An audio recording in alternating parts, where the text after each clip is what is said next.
Hello everyone, this is CJ Novo 992 and today we are back with another brand new video. Today's a video just may be the last preview me and the ever do on this channel before we go ahead and lift 50 frickin' 5. It could be a monumentous weekend and we're going to break down and discuss everything in today's video. But before we get lost in the happiness and joy of what may come this weekend, let's actually reset and refocus and look at what will be coming this weekend, and that will be the St Mirren side at Ibrox, who is the only team to beat us this frickin' season. But before we go any further on with today's video, it's time for me to be cheap and it's time for me to be cheeky and just ask you, just in case you are new around here or even if you're a regular viewer, like over 51% of everyone who watches every video who hasn't hit the subscribe button yet, if you could please consider doing so to help the channel out, that'd be greatly appreciated. It's free, it doesn't cost you a penny, it takes 2 seconds, and there's already 155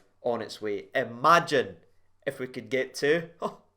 this ticker would be finished. But composing myself here because we have a job to do and we have a difficult game of football upon the horizon. Let's get to business then, shall we? And as always, we will start off with the old oppositional preview and have a look at the St Mirren side, who at the current time of recording are sitting 6th in the old spfl table, looking to solidify that going in to the split. And I think just reflecting and reacting right to that start right there, seeing St Mirren sitting 6th where they are right now going in to the latter stages of the season. I think if you offered any St Mirren fan that before the start of the season, I think every single one of them would have bit your hand off to take that. And that for me kind of summarises the good season that St Mirren are actually having. The only downside to their season, if we're being honest with you, is after their cup run, which did see them knock out Aberdeen, then obviously us. Unfortunately, they couldn't build on that. They couldn't go on a cup run themselves because the second that they were the underdogs and they were actually level keel with who they were up against, the performance level dropped so far out and they ended up limping out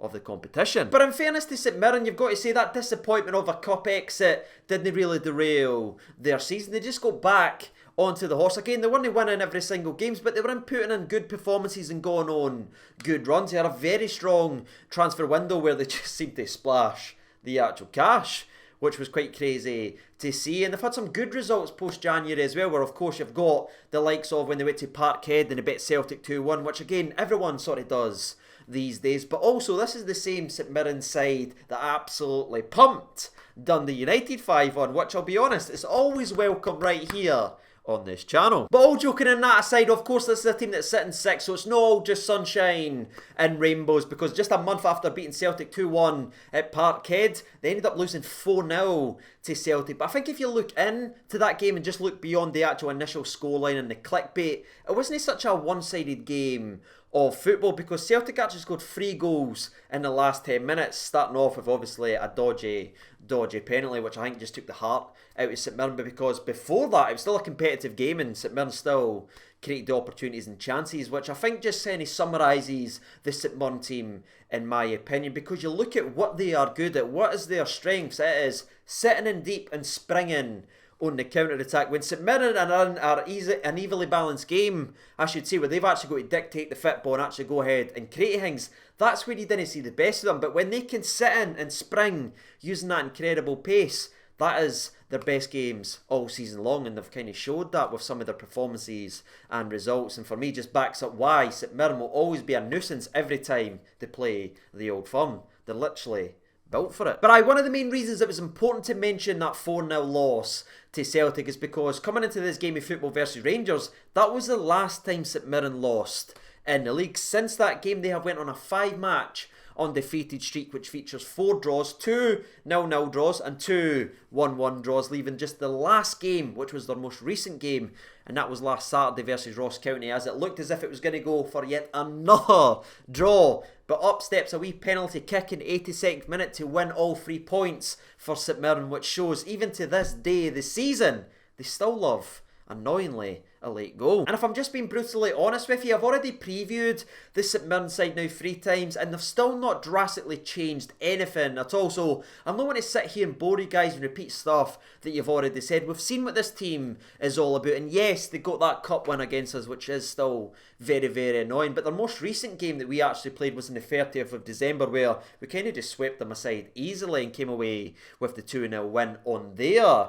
Park. So I think coming into this game of football, there'll still be revenge on the mind, and I'm sure that'll be playing on the Rangers players' part as mind, I should say, coming into this game, that this is the only team, and now we're at home, let's go ahead and really stick the dagger in. But in terms of St Mirren, we know how they set up, we know how they play, we know it's going to be flank, flank, flank every time they get the football, which does leave a very interesting decision for Steven Gerrard coming into this game. Does he bring Balogun back now that he's fully fit, or does he continue with the young Nathan Patterson, who is obviously a lot more pacey of the two, and that could combat the pace aspect from St Mirren down that side? It's going to be very, very interesting, but again, I'm expecting a St Mirren side to make it dogged, make it difficult, make it as frustrating as possible, because we know who's in charge is St Mirren. He'll not be wanting any parties coming this weekend, so I think it's safe to assume he'll get those players fired up like it is a cup final. So I'm expecting a very difficult game tomorrow, where we will need to be at our best and we will need to bring some magic at Ibrox. But thankfully, ladies and gentlemen, that is what we have brought all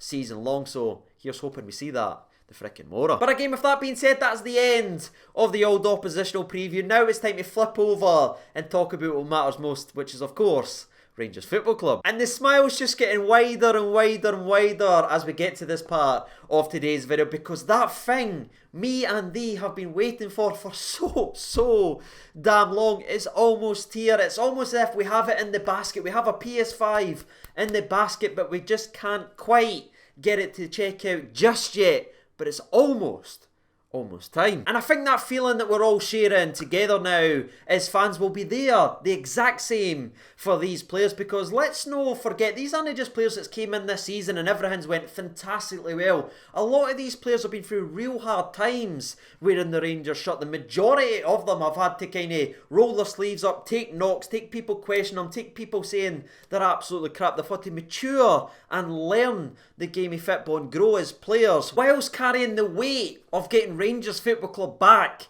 to where we belong, and now it is within sight. And I think at the end of the Livingston game there in our past match, you could see for the first time the Rangers players almost letting it be a reality, because we saw the emotion, the almost robotic feel that we've had of the one game at a time mentality was just halted for a brief second as the players let the fans know, who obviously done that fantastic firework display, and the fans that was there, that they have their back. And that was a brilliant moment there, and I'm sure every single one of these players, now that what's in front of us, won't be coming out here and starting slow or starting nervous. They've put everything in to this season to get to where we are, and I'm pretty damn sure none of them will be starting slowly and starting off this game. Every one of them will be coming out here like they've been fired out of a freaking gun. And that's without even a word of motivation from Steven Gerrard, which, if you check this week's press conference, by the way, he certainly added more motivation to these players. Because I'll be honest, during this week's press conference, I was out for the count. I was sound asleep. I was giving it one of these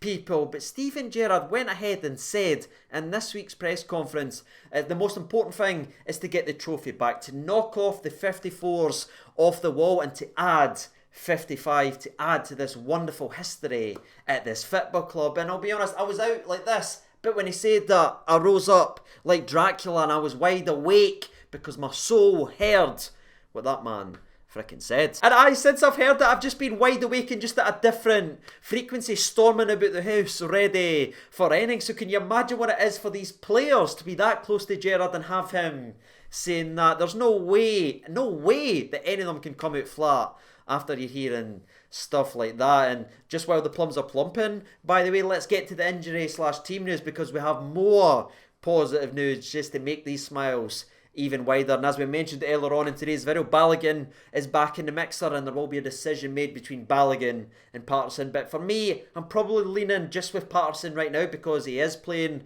so well and he's got that added pace factor, which obviously is a direct battle with how St Mirren set up and get up the park. I think the wee man, it would be a lot to ask of him, obviously playing versus St Mirren, who can and are special at that. That's a good test of seeing where he is defensively as well. But it isn't just the Balogun that's back. Nah. We also have the fantastic news that Ryan Jack and Kamar Roof are back in training on Monday, meaning both will be available for next week. The only non-positive thing is obviously Tavernier not being back in amongst training yet, but it won't be long till he's back in. That's what we've heard. So again, I still see positivity in that, because it could have been a hell of a lot worse. And the fact that we are getting Tav back very, very shortly, for me, is a massive bonus. And that's it, ladies and gentlemen, boys and girls. Everyone else is fully fit and ready to go. The only player exception of that is, of course, your man Katic, who the decision has been made to just rest him for the entire season, not to rush him back because of the severity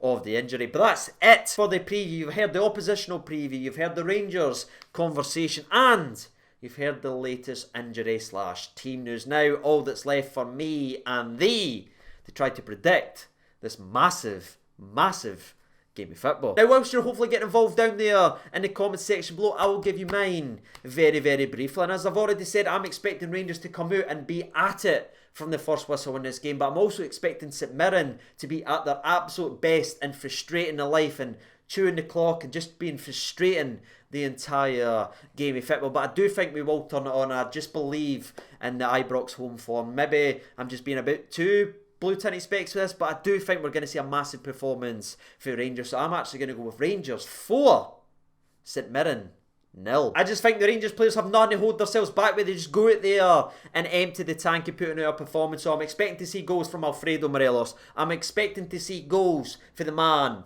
on the wall, Ryan Kent. And I'm expecting to see your boy Hadji step up with a moment of magic. And as he's my player of the year, I think the other goal in the game will come from CB number 1, Connor frickin' Goldson. And with that being said, that's reached the end of today's video. If you got involved down there in the comment section below, I'll be speaking to you very shortly. Take care of yourselves, everyone. I'll see you tomorrow after the game. All the best and bye-bye.